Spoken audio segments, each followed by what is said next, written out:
হরে কৃষ্ণ। আজকে আমরা চলে যাচ্ছি কোথায় কোথায় কোথায় রাজার শহর কোচবিহারে।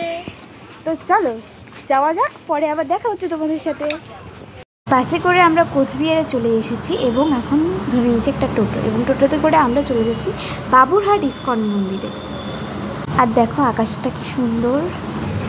আমরা কেন এত কষ্ট করে আলিপুরদুয়ার, আলিপুরেও তো ভালো রথ হচ্ছে তোমরা জানো, তোমাদেরকে বলেছি কেন এত কষ্ট করে আসলাম।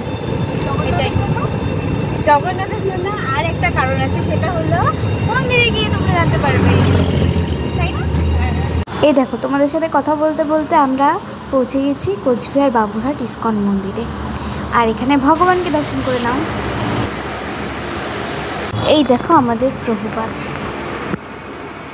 আর আমরা এখানে বসে থাকতে থাকতে কীর্তন শুরু হয়ে গেছিল, ভোগারতি কীর্তনের আগে কীর্তন হচ্ছিল একটু। জয় শ্রীকৃষ্ণ চৈতন্য প্রভু নিত্যানন্দ শ্রী অদ্বৈত গদাধর শ্রীবাসাদি। আর এখন তোমরা জানতে পারবে আমরা এখানে কেন এসেছি। আমরা এসেছি আমার এই সোনা মাটার জন্য, এই মা ছোট্ট মাতাজিদের জন্য। কারণ আমরা তো অন্যদিন টাইম পাই না, আর মাতাজির সাথে, আমাদের এই ছোট্ট মাতাজির সাথে দেখা করতেও যাওয়া হয় না।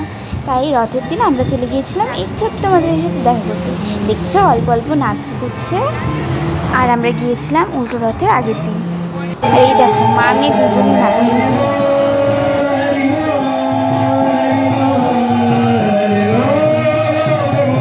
আমাদের ছোট্ট মাতাজিটা দেখেছে অনেকটা বড় হয়ে গেছে, এখন চেয়ার নিয়ে এটাকে হাত দিয়ে দিচ্ছে। পরে ভোগারতি কীর্তন শেষ হওয়ার পরে আমরা প্রসাদটা খেয়ে নিই, তারপরে আবার মঞ্চে প্রোগ্রাম শুরু হয়ে যায়।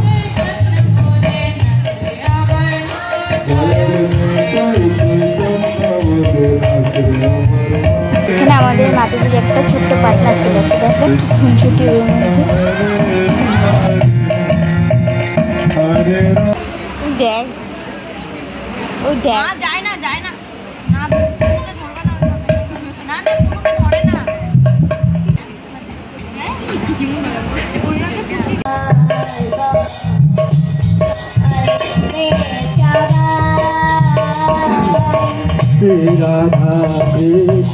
আর মন্দিরের পাশেই বসেছিল একটা ছোট্ট মেলা, রথের মেলা। তারপর আমরা চলে যাই 3 বোনে মিলে মেলা ঘুরতে। আমরা গিয়েছিলাম মোটামুটি বিকেল আর দুপুরের মাঝখানে, তখনও ঠিকঠাক করে মেলাগুলো রাত্রে জমে মেলা।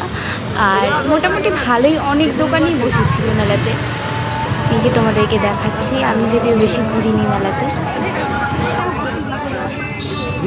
তারপর আমরা চলে আসি মন্দিরের একদম সামনে প্রসাদের দোকানে। এখানে মোমো থেকে শুরু করে অনেক কিছু প্রসাদ পাওয়া যায়।